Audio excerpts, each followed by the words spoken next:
I spent my last semester on a study abroad program at the University of Arizona in the United States.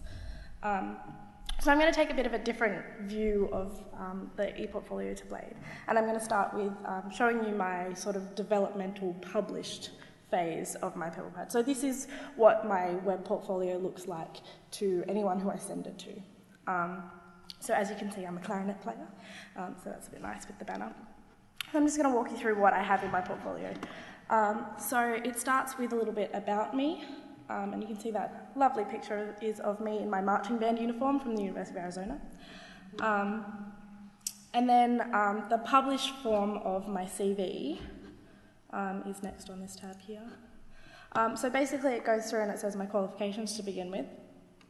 And then I've got accolades, my employment status, which is a lot, any roles that I've had and affiliations that I have through music and through the community as well. And then I have a section on hobbies and my referees at the bottom. So it's basically what a CV would look like in printed form, but on the web portfolio.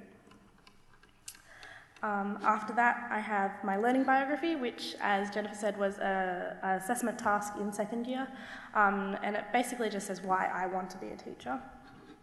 After that, I have a blog presentation of reflections from my second year prac experience at a primary school. So there's 6 evaluations on lessons that I taught, and within these, in my unpublished blog, I have links attached with photos and examples of lessons, but I haven't quite worked out how to get that presented in my published view. So maybe I could have a speak with you later on to work out how to do that. So this is just an example of something that I did during my prac with a kindergarten class.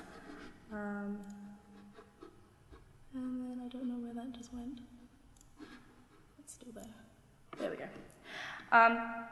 After that, I also did a regional buddy program with a professional experience like Blade did.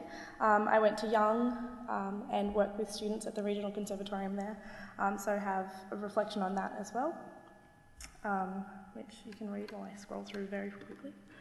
And then also I have included some sample lessons that I've created myself.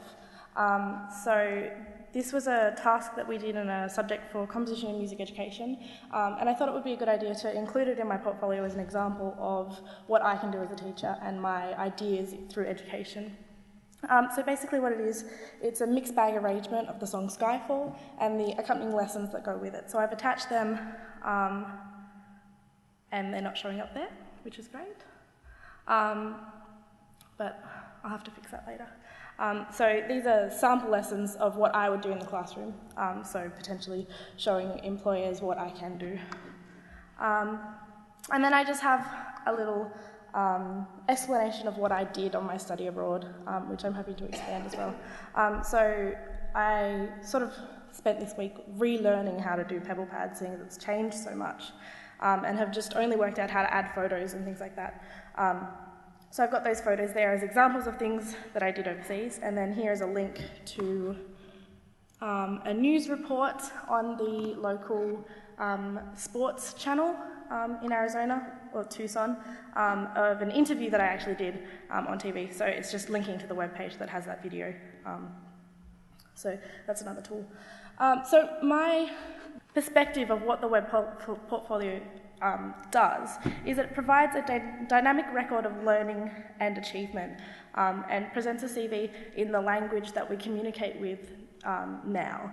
So it's a new language like using things like LinkedIn, even Facebook, and things like that to communicate effectively using technology. And I think it's really, really great to utilise this in an educational setting. And it's utilising digital technology in a formal way, so providing students a way to communicate effectively to potential employers, to present what they know and what they can do.